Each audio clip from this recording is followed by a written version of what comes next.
ठीक है, तो हम यहाँ पर एक नया चैप्टर स्टार्ट करने वाले हैं मैथमेटिक्स के अंदर, जो कि है मेंसुरेशन। उसमें भी सबसे पहले हम मेंसुरेशन 2D वाला पढ़ेंगे। ठीक है, तो स्टार्ट करते हैं। सबसे पहले हमें समझना चाहिए कि पेरीमीटर क्या होता है, और दूसरी चीज़ एरिया क्या होता है, तीसरी चीज़ डायगोनल क्या होता है। ठीक है, तो पेरीमीटर क्या होता है, मान लो आप कोई भी शेप बना देते हो यहाँ पर, कोई भी शेप। तो ये जो बाउंड्री है इसकी, ये यहाँ से लेकर ये वाला, ये जो एरिया है यहाँ से लेकर यहाँ तक, ये वाला, फिर ये वाला, फिर ये वाला, फिर ये वाला, मान लेते हैं A B C D E, मान लेते हैं। तो जो ए बी सी डी ई, इसकी जो लेंथ है, इसे हम पेरीमीटर कहते हैं, यानी कि जो बाउंड्री होती है उसका जो लेंथ है उसे पेरीमीटर कहते हैं। ठीक है, एरिया क्या होता है, एरिया क्या है कि ये जितना भी सरफेस इन्हें कवर करा हुआ है, ये जो अंदर का है यहाँ पर, इसके अंदर अंदर का जो स्पेस है, ये जितना भी स्पेस है उसे हम क्या कहते हैं, एरिया। डायगोनल क्या होता है, डायगोनल जैसे कि एक स्क्वायर है, तो स्क्वायर या फिर रेक्टेंगल है, तो ये जो डायगोनली अपोजिट, जो अपोजिट पर पॉइंट्स हैं, इनको अगर हम मीट कर दें, तो ये जो तिरछी रेखा है ये वाली, इसको हम डायगोनल कहते हैं। ठीक है, तो कुछ अगर कोई और पॉइंट होगा तो मैं आपको बताता चलूँगा इसके अंदर। ठीक है, तो सबसे पहले हम आ जाते हैं ट्राइंगल पे। कोई भी ट्राइंगल हो सकता है, तो ये कोई भी एक ट्राइंगल है, ट्राइंगल की हमने शेप ले ली है। ठीक है, तो ट्राइंगल का पेरीमीटर कितना होता है, सबसे पहले ये पढ़ेंगे। फिर उसका एरिया कितना होता है, ये पढ़ेंगे। एक्चुअली सबसे पहले हम बात करते हैं, जो ट्राइंगल है ना वो तीन टाइप के होते हैं। जो ट्राइंगल है वो तीन टाइप के होते हैं। सबसे पहले जो ट्राइंगल होता है वो होता है इक्विलैटरल ट्राइंगल।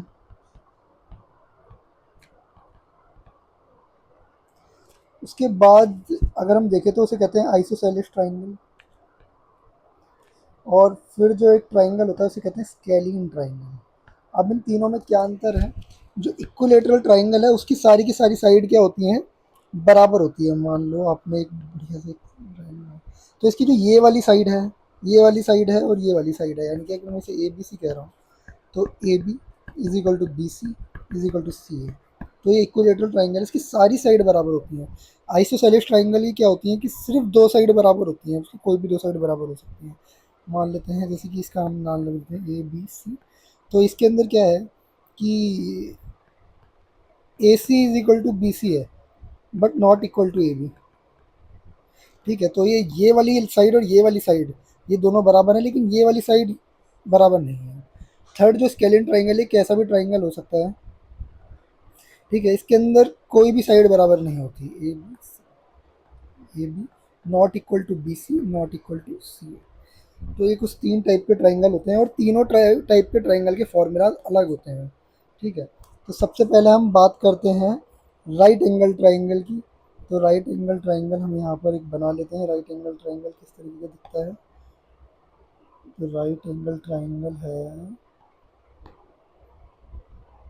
ये एक राइट एंगल ट्राइंगल हो गया है। इसको हम नाम दे देते हैं ए बी सी। ठीक है, इस ये जो एंगल है ये है यहाँ पर इसका 90 डिग्री, इसको कहते हैं राइट ट्राइंगल या फिर राइट एंगल ट्राइंगल। ठीक है, तो ये जो इसकी साइड है बी सी, जो कि सबसे लॉन्गेस्ट साइड होती है, इसे हम कहते हैं हाइपोटेन्यूज। ठीक है, तो अब सबसे पहले इसके पैरामीटर की बात करें, तो पैरामीटर ट्राइंगल का क्या होगा जनरली, कि A B plus A B plus B C plus C A. मतलब ये वाली साइड, ये वाली साइड और ये वाली साइड, इन तीनों को जोड़ दोगे तो आपका पैरामीटर से निकल आएगा। ठीक है, उसके बाद हम एरिया की बात करते हैं कि एरिया क्या होगा। एक्चुअली एरिया क्या होता है, half into base into height. ठीक है, बेस को बी भी लिख सकते हैं, यानी कि half into B into H. Height को हम एच से करते हैं, तो इसमें हाइट क्या होगी इसकी, हाइट हम इसे मान लेते हैं, हाइट इसे छोटे एच से दिखा देते हैं हम, छोटा एच। ठीक है, ये हम इसको मान लेते हैं बेस बी। ठीक है, इसको हम हाइपोटेन्यूज मान लेते हैं। ठीक है, तो ये इसका एरिया है। अब हम दूसरे टाइप के ट्राइंगल पर आ जाते हैं, जो कि है इक्विलेटरल ट्राइंगल। इक्विलेटरल,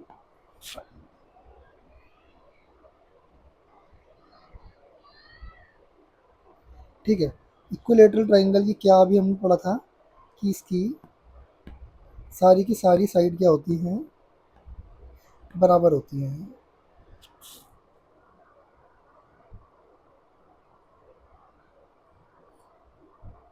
ए बी सी। ठीक है, तो इसका जो ए पेरीमीटर होता है वो होता है 3A, जहाँ पर ए किसी भी साइड की लेंथ है, क्योंकि सारी की सारी साइड की लेंथ बराबर है, तो ये भी ए, ये भी ए और ये भी ए। ठीक है, तो पैरामीटर क्या होता है आप खुद ही जोड़ो कि इसका ए प्लस ए प्लस ए, तो 3A हो गया है। ठीक है, एरिया इसका होता है रूट में 3/4 ए स्क्वायर, ये इसका एरिया होता है। ठीक है, और इसका जो है परपेंडिकुलर होता है ये। ठीक है, इसको मान लेते हैं हम ई पॉइंट मान लेते हैं, या फिर डी मान लेते हैं। तो जो सी डी की लेंथ होती है इसे परपेंडिकुलर कहते हैं। ठीक है, इसकी जो लेंथ है वो रूट 3/2। एक्चुअली परपेंडिकुलर क्या होता है ये पहले समझ लेते हैं, आप कंफ्यूज हो सकते हो। परपेंडिकुलर क्या होता है, मान लो कि कोई भी एक लाइन है, यहाँ पर मैं लिख देता हूँ, यहाँ पर कोई भी एक पॉइंट है। ठीक है, अगर मैं इस पॉइंट से, मान लेते हैं ए बी कुछ लाइन है, अगर मैं इस पॉइंट से इस पर कोई भी लाइन फेंकूं, लेकिन इस तरीके से जिससे कि ये जो लाइन हो, ये वाली जो डी और ई हो, ये 90 डिग्री बनाए, यहाँ पर 90 डिग्री का कोण बनाया अगर इन दोनों के बीच का जो कोण है, तो इस तरीके की लाइन को, डी को क्या कहते हैं, परपेंडिकुलर। ठीक है, तो इसका एक साइन भी होता है परपेंडिकुलर का, हम क्या लिख सकते हैं, A B is perpendicular to D. तो ये परपेंडिकुलर का साइन होता है, ये ध्यान में रखना आप। ठीक है, अब जरा नेक्स्ट पे आ जाते हैं, नेक्स्ट पे आ जाते हैं हम स्केलिन ट्राइंगल के ऊपर। ठीक है, कोई भी एक ऐसा एक पार्टिकुलर कोई सा भी एक ट्राइंगल बना लीजिए, ए बी सी। ठीक है, तो अब इसका सबसे पहले इस वाले ट्राइंगल के हम सेमी पेरीमीटर के बारे में बात करते हैं। सेमी पेरीमीटर, इसको हम एस से डिनोट करते हैं। तो सेमी पेरीमीटर क्या होता है कि पेरीमीटर का आधा, यानी कि पेरीमीटर कितना होता है, ए प्लस बी प्लस सी/2। यहाँ पर ए बी सी क्या है कि एक साइड की लेंथ, दूसरी साइड की लेंथ और तीसरी साइड की लेंथ। ठीक है, तो ए प्लस बी प्लस सी/2 होता है, इसको एस कहते हैं। तो इसका जो पेरीमीटर होगा वो तो A plus B plus C ही होगा, और जो एरिया है वो होगा रूट में S, S minus A, S minus B, S minus C. ठीक है, तो इसके लिए एक क्वेश्चन मैं आपको करके दिखा देता हूँ, जिससे कि आपको थोड़ा क्लैरिटी आ जाए इस क्वेश्चन के अंदर। तो एक क्वेश्चन ले लेते हैं जनरल, एक मान लेते हैं हम, एक ट्राइंगल ले लेते हैं कोई भी, जिसकी एक साइड 3 है, एक साइड 4 है, एक साइड 5 है। तो अगर हम इसका सेमी पेरीमीटर निकालें तो वो कितना होगा, एस 3 + 4 + 5/2, 4 3 7 5 12, 12 का आधा कितना हो जाएगा, 6। तो इसकी वैल्यू 6 आ गई है। ठीक है, तो हम यहाँ पर ए को 3 मान लेते हैं, बी को 4 और सी को 5। तो इसका जब हम एरिया निकालेंगे तो होगा रूट में, ये फॉर्मूला होता है S, S minus C, A ये हो जाएगा रूट, एस कितना है 6, 6 माइनस ए कितना है 3, 6 माइनस बी कितना है 4, और सी कितना है 5। 6, 6 में से 3 गए 3, 6 में से 4 गए 2, और 6 में से 5 गया 1। तो अगर हम यहाँ पर देखें कि रूट में 6 और ये भी कितना हो जाएगा, गुना 6, तो 6 और 6 का इसका एक पेयर बाहर आ जाएगा, तो इसका आंसर हो जाएगा एरिया 6 यूनिट का स्क्वायर। ठीक, तो इस तरीके से आप इसको निकाल सकते हैं। तो अभी तक हमने ट्राइंगल्स के एरियाज़ के बारे में पता करा। अभी हमें कोई भी जनरल एक ट्राइंगल दे रखा हो, हमें पता ही ना हो कि ये स्केलिन है क्या है, ठीक है, कोई भी एक ट्राइंगल ले लेते हैं, किसी भी तरीके का ट्राइंगल, ठीक है। तो इसका एक और फॉर्मूला होता है इनका इनका एरिया निकालने का। पेरीमीटर तो साफ है कि आपको सारी की सारी साइड को जोड़ना ही पड़ेगा, ठीक है। तो क्या करेंगे हम यहाँ पर, क्या करेंगे, एक परपेंडिकुलर जो कि मैंने बताया था इसको मान लेते हैं डी। तो जब हम एक परपेंडिकुलर फेंकेंगे तो हम इसको कहेंगे, इसको हाइट कह देते हैं, इसकी एच बराबर क्या है, इसकी हाइट। और ये हमने पहले ही बताया था, ये क्या है, बी सी बेस। तो किसी का भी अगर आपको ट्रायंगल का एरिया निकालना है और आपको उसकी हाइट और बेस का लेंथ पता है, तो होता है half into base into height, ठीक है। तो ये आप ध्यान रखना, ठीक है। तो चलो फिर आगे बढ़ते हैं, ठीक है। अब हम आ जाते हैं एक नई फिगर के ऊपर, क्वाड्रिलेटरल। एक्चुअली क्वाड्रिलेटरल क्या होता है कि क्वाड्रिलेटरल 4 साइड से बना होता है, ठीक है। इसमें 4 साइड्स होती है। अब वो इक्वल हो ना हो उससे कोई फ़र्क नहीं पड़ता, जैसे कि मान लो कुछ भी आप बना लो। तो ये भी एक क्वाड्रिलेटरल है। क्या है ये, क्वाड्रिलेटरल, ठीक है। इसका नाम दे देते हैं ए बी सी डी। तो एक क्वाड्रिलेटरल की प्रॉपर्टी होती है कि इसके जितने भी अंदर के एंगल होते हैं, ये वाला ये वाला ये वाला, तो हम क्या कर सकते हैं, angle A plus angle B plus angle C plus angle D, ये जो अंदर का जोड़ होता है जितने भी एंगल का, वो 360 डिग्री होता है पूरा का पूरा, ठीक है। तो अब इसके एरिया के और पेरीमीटर के बारे में बात आ जाती है।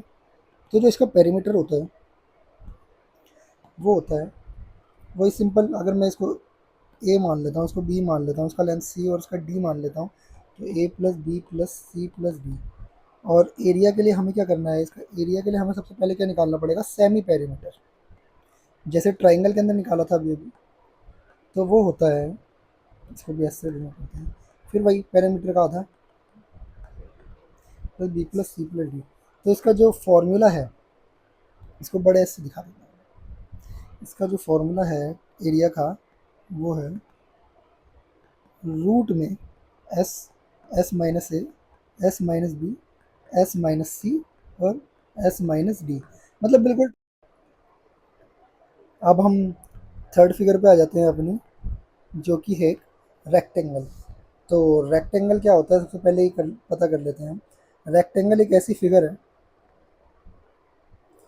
जिसकी जो अपोजिट साइड्स होती हैं वो बराबर होती हैं, यानी कि ए बी सी डी, यानी कि इसमें A B is equal to क्या होता है, सी डी, और A D is equal to होता है बी सी। और इसमें एक और बात होती है कि सारे के सारे जो एंगल होते हैं वो 90 डिग्री होते हैं, यानी कि एंगल ए बराबर एंगल बी बराबर एंगल सी बराबर angle D is equal to 90 degree. तो ये क्या है, एक रेक्टेंगल है, ठीक है।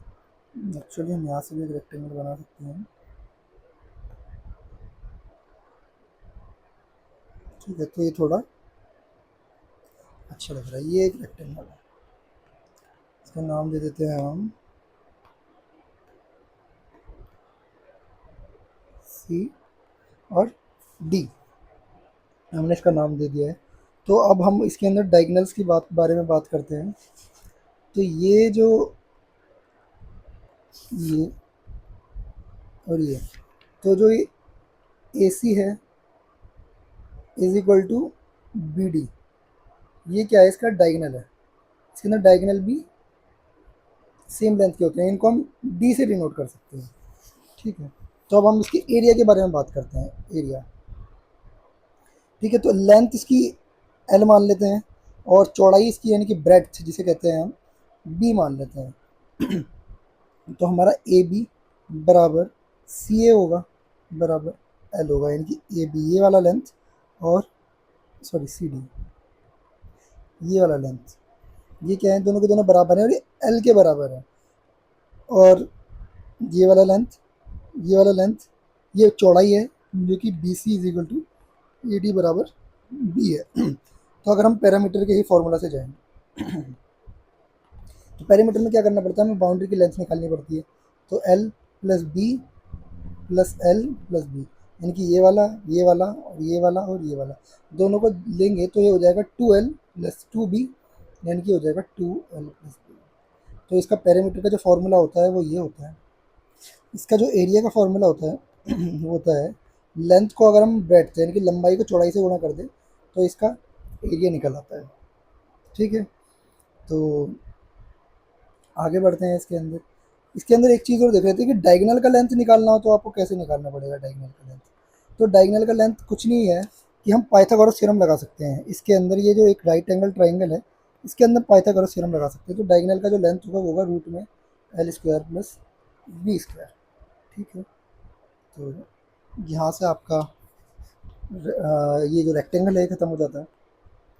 और फिर एक स्क्वायर के बारे में हम बात कर लेते हैं। ये है square A B C B.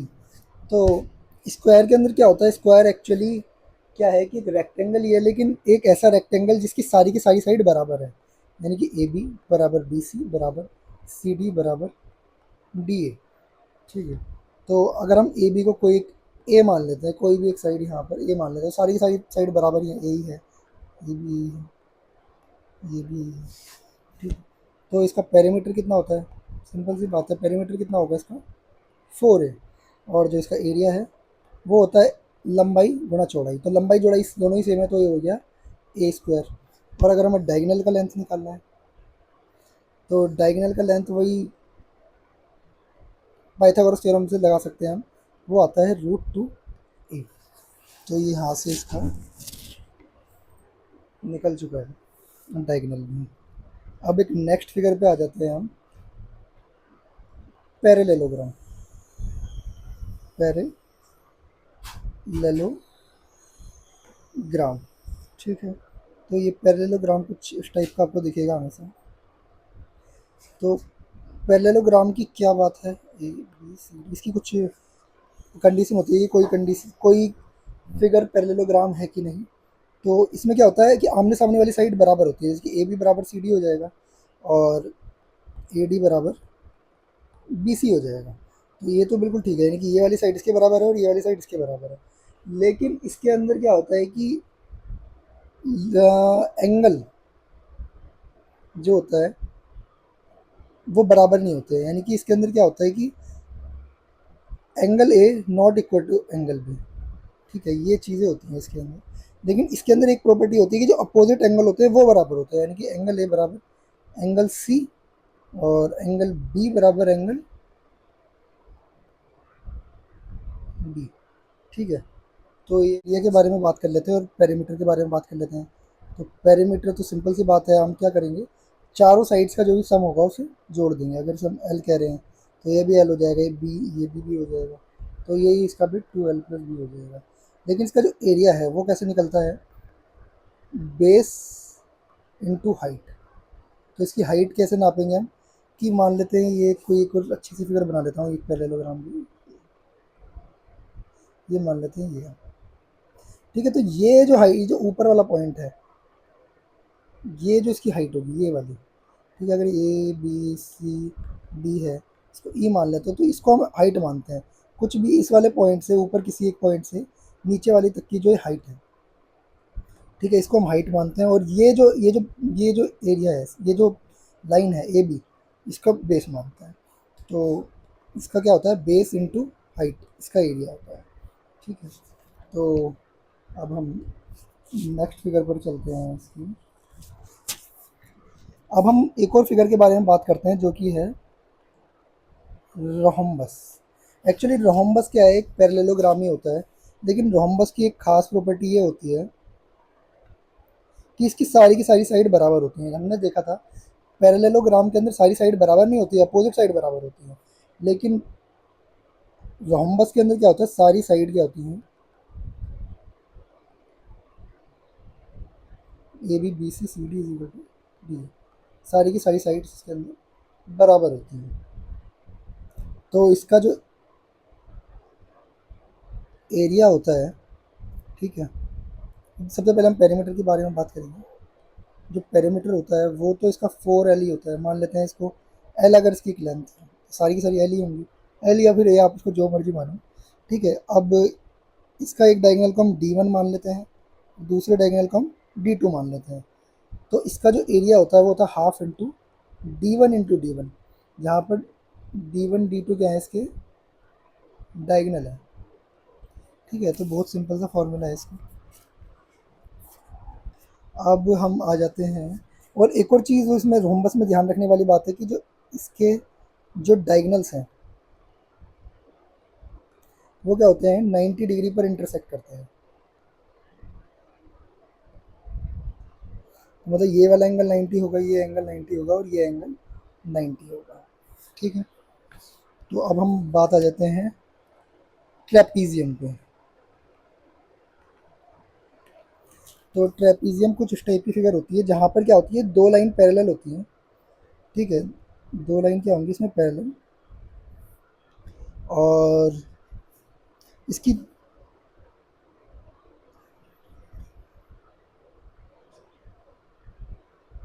ठीक है, तो ये पैरेलल है और ये अनइक्वल है।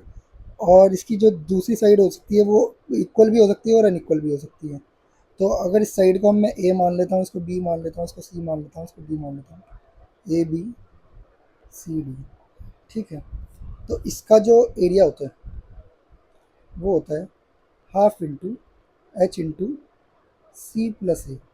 कहने का मतलब जो ये पैरेलल लाइन है, ठीक है, इनके जो सेगमेंट्स हैं इनका जोड़ दो हम, इनको जोड़ने के बाद, और जो इनकी हाइट है,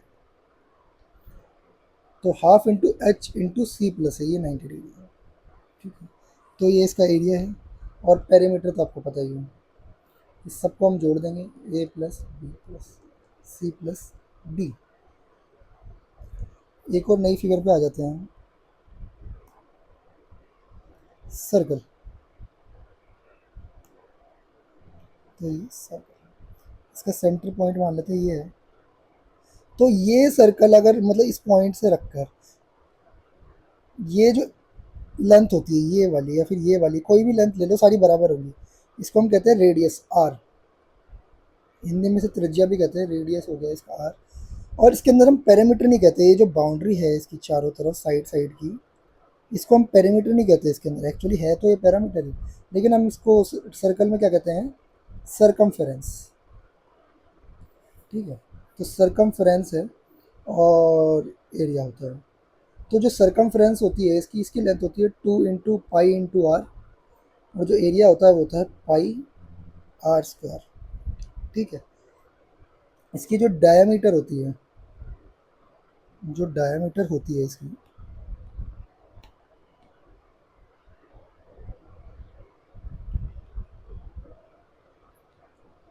उससे कहते हैं, उसको डी से डिनोट करते हैं, और ये होता है 2 आर, मतलब रेडियस का दोगुना। मतलब अगर ये जो लेंथ है, अगर मैं इसी को ही यहाँ पर पूरा सेंटर से गुजरने वाली लाइन, ठीक है, तो ये जो पूरी जो लाइन है यहाँ से ए बी कुछ भी कह लो इसे, तो इसको हम डायगनल, इसको डायगनल नहीं, इसको डायमीटर कहते हैं। ठीक है, जो कि रेडियस का दोगुना होता है। तो ये बात आप ध्यान में रखें। कुछ और चीज़ों पर आते हैं हम सर्कल के अंदर ही। तो हम सर्कल के सेक्टर के बारे में बात करते हैं कि सेक्टर क्या होता है। यहाँ से एक और, ठीक है, मान लेते हैं इसका सेंटर है,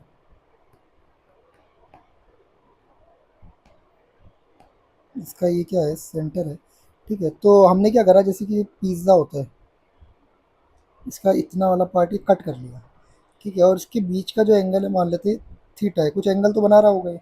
तो अगर हमें सिर्फ इतने एरिया, ये जो एरिया है ये वाला, हमें सिर्फ इतना एरिया चाहिए कि ये कितना होगा। ठीक है, तो इसका जो फॉर्मूला होता है एरिया का, वो होता है थीटा। देखो सिंपल सी बात है, इसको आप खुद भी निकाल सकते हो, लेकिन मैं अभी डायरेक्ट आपको फॉर्मूला बता दे रहा हूँ, बाद में बता दूंगा। तो इसका जो होता है थीटा अपॉन में 360 इंटू 2 पाई आर।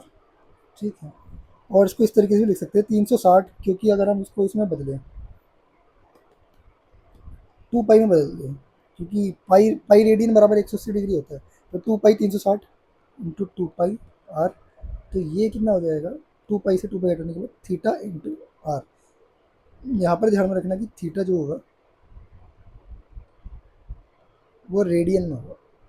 ठीक है, तो ये जो लेंथ है इसको, ये वाला जो लेंथ है, ठीक है, ये सेक्टर है इसका।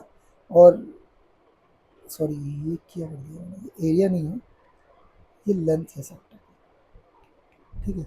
तो जो लेंथ है वो हो जाएगी L is equal to R theta. अभी हम एरिया पे भी आ जाते हैं। जो एरिया होगा इसका वो बिल्कुल सिमिलर है, theta into 360 into pi R square. बस ये थीटा इंटू 360 आ जाएगा जहाँ पर भी इसका एरिया निकालना है हमें, ठीक है। तो इसको भी फिर हम 2 पाई लिख सकते हैं यहाँ पर, पाई आर स्क्वायर। और जब ये पाई से पाई हट जाएगा तो ये हो जाएगा थीटा आर स्क्वायर बाय 2। तो अगर रेडियन में एंगल है तो हम एरिया के लिए ये वाला फॉर्मूला यूज़ कर सकते हैं, बहुत आसान था, theta into R square by, ठीक है। तो ये कुछ फार्मूला, ये है सेक्टर निकालने के लिए। ट्राई एक्चुअली हम सर्कल के अंदर कुछ और चीज़ों के बारे में भी बात कर लेते हैं, जिससे कि आपको थोड़ा कन्फ्यूज़न बाद में ना हो। जैसे कि एक सर्कल, तो हमने देखा था कि ये जो लेंथ होती है वो रेडियस होती है, ठीक है। अगर हम इसको डबल कर दें तो ये इसकी डायमीटर होती है, डायमीटर होती है, ठीक है। और अगर इस डायमीटर के अलावा कोई भी आप लाइन ऐसे खींच दो इसके ऊपर, ठीक है, तो ये जो डायमीटर से छोटी लाइन होती है इसको हम क्या कहेंगे, कॉर्ड। ए बी को क्या कहेंगे हम, कॉर्ड। वो कैसी भी हो सकती है, मान लो ये है कुछ एक, तो सी डी भी क्या है, एक कॉर्ड है इसकी, सी डी भी एक कॉर्ड है, ठीक है। तो इस कॉर्ड के बारे में आप ध्यान रखना कि इसको कॉर्ड कहते हैं, ठीक है। और इसके अंदर हम कुछ चीज़ों को इंट्रोड्यूस कराते हैं, जैसे कि मान लेते हैं हम एक और सर्कल यहाँ पर ड्रॉ कर लेते हैं, ठीक है। तो अगर कोई भी लाइन जस्ट इसको टच करके जा रही है, मतलब जस्ट बिल्कुल टच करके जा रही है कोई लाइन, तो इस तरीके की लाइन को हम क्या कहते हैं, टेंजेंट। कोई भी लाइन अगर इसको जस्ट टच करके जाती है ना, तो इस तरीके की लाइन को हम टेंजेंट कहते हैं। तो इसका आप ध्यान रखना, ये कुछ टर्मिनोलॉजी थी बस, और कुछ नहीं।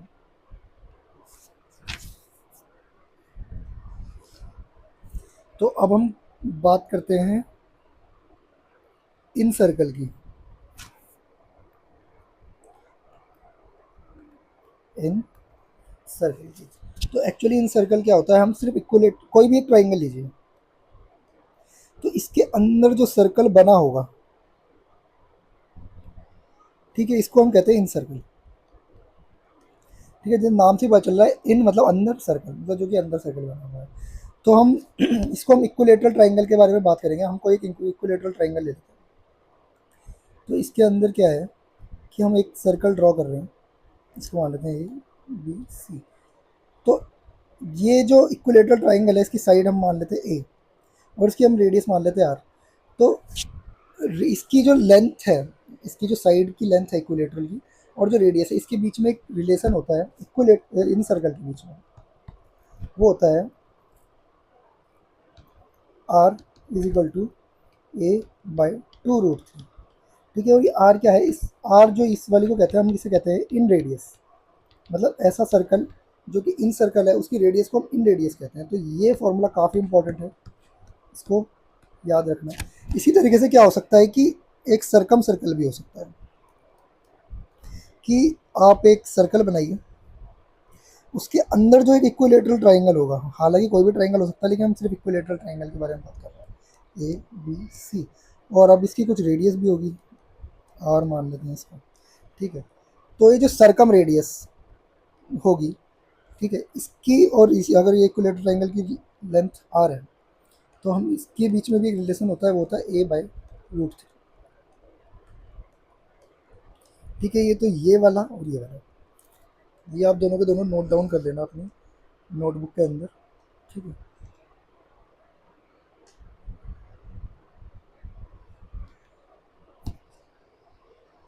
ये तो हमने अभी तक ट्राइंगल, स्क्वायर, इसके बारे में पता चला। तो अब हम किसी रेगुलर पॉलीगन के बारे में बात करते हैं। तो रेगुलर पॉलीगन क्या होता है, जैसे कि ट्राइंगल, ये एक रेगुलर पॉलीगन है, ठीक है, लेकिन रेगुलर पॉलीगन कब होगा, जब इसकी सारी साइड बराबर होंगी। स्क्वायर ये एक रेगुलर पॉलीगन है अगर इसकी सारी की सारी साइड बराबर है। इसी तरीके ये 3 साइड है, ये 4 साइड है, एक ये पेंटागन होता है, तो यहाँ पर भी इसकी सारी साइड बराबर है, इसे क्या कहते हैं हम, पेंटागन। इस तरीके से हेक्सागन होता है जिसमें 6 साइड्स होती हैं और सारी की सारी साइड क्या होती हैं, बराबर होती है। ये थोड़ा मैंने ठीक से बनाया नहीं है लेकिन इसकी सारी साइड बराबर है, हेक्सागन। ठीक है, इसी तरीके से ये क्या चलता रहता है सारे के सारे। एक हेप्टागन होता है जिसकी 7 साइड होती हैं, ऑक्टागन होता है जिसकी 8 साइड्स होती हैं। तो इसमें क्या होता है, सारी की सारी साइड्स बराबर होती है और इनके एंगल भी इस वजह से क्या होता है, सारे इंटरनल एंगल बराबर हो जाते हैं। तो इसके भी सारे एंगल बराबर हैं, इसके भी सारे एंगल बराबर हैं। ठीक है, तो ये रेगुलर पॉलीगन है। रेगुलर पॉलीगन में क्या होता है, एन साइड का मतलब, एन साइड है मतलब 4 साइड 5 साइड की सारी साइड्स क्या होती हैं, इक्वल। सो एंगल्स भी क्या होते हैं अंदर इसके, इक्वल होते हैं सारे के सारे इंटरनल एंगल। ठीक है, तो इसके अंदर कुछ एक इम्पॉर्टेंट फार्मूला है वो मैं बता देता हूँ आपको, कि अगर आपको हेक्सागन दिया हुआ है, ठीक है, तो हेक्सागन का जो एरिया होता है, हेक्सागन वो मान लेते हैं इसकी साइड अगर ए है तो ये होता है 3√3/2 ए स्क्वायर।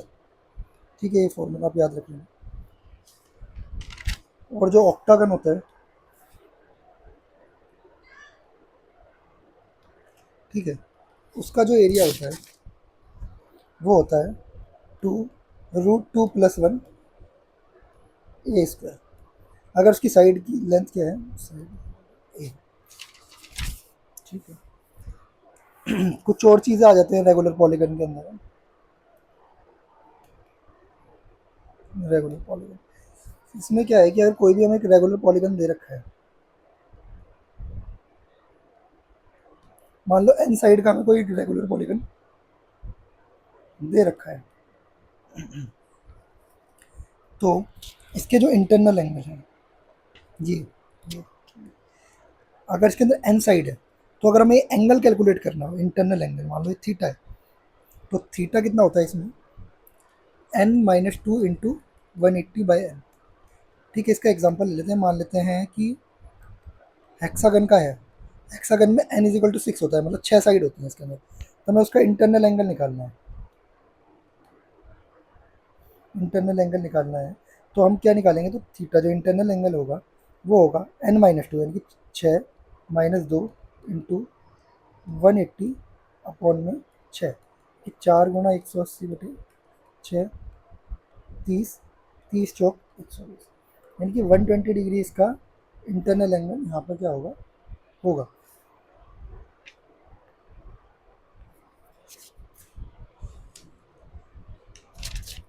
तो ये कुछ कुछ बेसिक फार्मूलाज थे जो कि मैंने बताए हैं। हालांकि एक और फिगर है एलिप्स। ठीक है, इसके बारे में ज़्यादा नहीं पूछता लेकिन फिर भी मैं इसका फॉर्मूला आपको बता देता हूँ। एलिप्स कुछ कुछ इस टाइप से दिखता है। ठीक है, तो यहाँ पर क्या है, इसको सेंटर मान लेते हैं। तो इसमें एक मेजर एक्सिस होता है,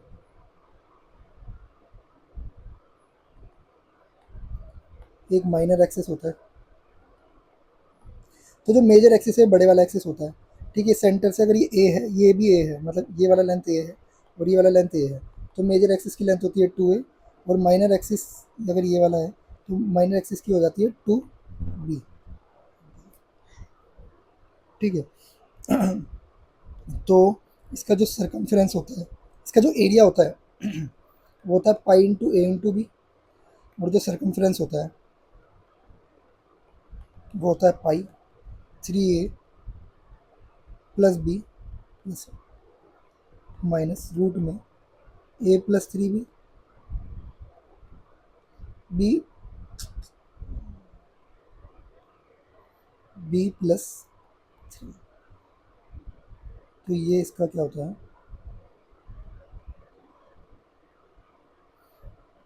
सरकमफ्रेंस। तो ये सारे के सारे फार्मूला आप एक बार देख लेना, इनको अच्छे से पढ़ लेना। ठीक है, इस चीज़ के बेसिस पे सारे के सारे क्वेश्चन होंगे। तो ठीक है, अब हम क्वेश्चन पे आ जाते हैं।